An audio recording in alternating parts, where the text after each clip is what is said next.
Здравствуйте, друзья! Почему люди скучают по СССР?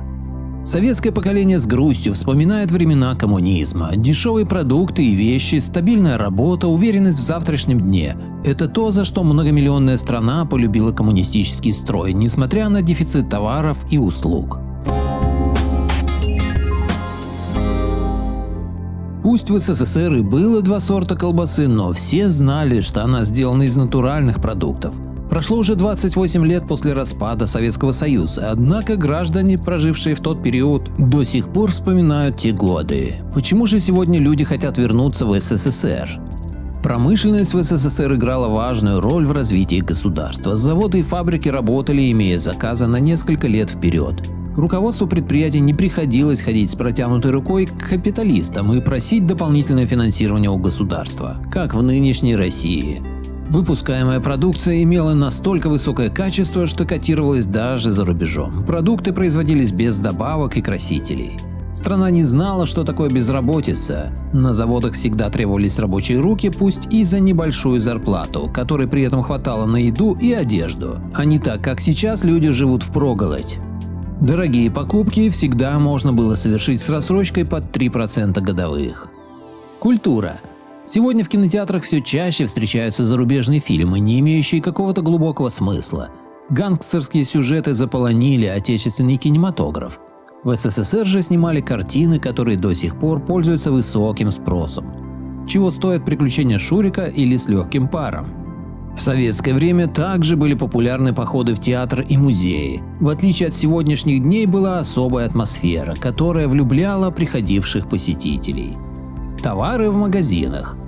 Несмотря на острый дефицит, товары были по доступной для советских граждан цене. Каждый питался и не думал, сколько денег у него останется завтра на еду. Более того, продукты были высокого качества. Дружба народов. СССР включал в себя 15 республик, каждая из которых жила в дружной семье. Население не думало, к какой национальности оно принадлежит. Все люди были равны. Каждый носил почетное звание – советский гражданин. Очереди в детский сад и школы. Из-за высокой рождаемости родителям приходилось ставить детей в очередь в садик или школу, однако ждали они максимум месяц-два. Сегодня же ночами приходится стоять в очередях, чтобы записать своего ребенка в учебное заведение, которое находится в шаге от их дома. Если в советское время была хоть какая-то территориальная принадлежность к детсаду или школе, то сейчас поступает тот, чьи родители больше заплатят. Воспитание. Начиная с ранних лет детям прививали любовь к родине и уважение к старшему поколению. Преступность находилась на низком уровне, на улицах не было такого бардака, который можно встретить сегодня. Мусор в основном убирали провинившиеся алкоголики и тунеядцы.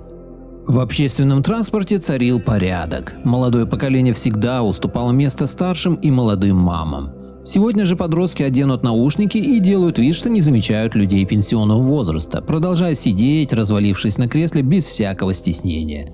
Так их учат опустившиеся родители. Уверенность в завтрашнем дне. Советские рабочие знали, что могут спать спокойно. Работа была всегда, и часто она приносила удовольствие. Работяги были уверены, что просто так их никто не уволит. Они всегда могут обратиться за бесплатным медицинским обслуживанием, а зарплата придет день в день. Оплата за коммунальные услуги была стабильной. Тарифы на воду, газ и электричество, как сейчас, не росли запредельными темпами. Армия. Советская армия насчитывала 5 миллионов солдат. Служба в вооруженных силах была настолько престижной, что каждый советский мальчик с детства мечтал попасть туда. В 80-х годах, в пик коммунизма, танковые войска СССР превосходили по численности вместе взятые европейские и американские соединения. Наука. Правительство делало основной упор на науку. Советское руководство знало, без образованных людей не достичь мирового прогресса. Недаром большинство ученых, открывших миру новые технологии, вышло именно из советских учебных заведений. Отдых. Заводы и фабрики имели собственные санатории, куда круглый год отправляли рабочий класс. И главное, бесплатно. К концу 80-х в СССР насчитывалось свыше 16 тысяч профилакториев. Равенство. Разрыв между доходами богатых и бедных, если и был, то незначительный. На некоторых заводах рабочий предприятия получал почти такую же зарплату, как и директор.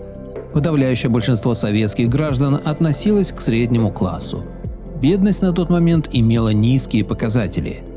Бесплатное жилье. Квартиры выдавались бесплатно, достаточно было встать в очередь, и через несколько лет гражданин вступал в собственность. Быстрее жилье получали те, кто от предприятия строил дома по долевому участию. Молодым специалистам выдавалась квартира вне очереди. Медицина. Медицинские услуги на территории всего Советского Союза были бесплатными. Полностью, не так, как сейчас. Сегодня нам тоже говорят, что медицина бесплатная, однако после похода к врачу выясняется обратное. Вообще, поменьше смотрите телевизор и государственные каналы. Там одно вранье. Образование. Любой школьник, независимо от того, родился он в селе или в городе, имел равные шансы поступить в институт. Помимо того, что советское образование давало все необходимые навыки для успешного трудоустройства, оно было безвозмездным.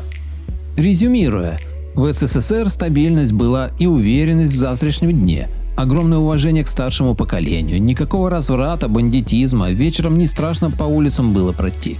А какие были продукты? Качественные и натуральные.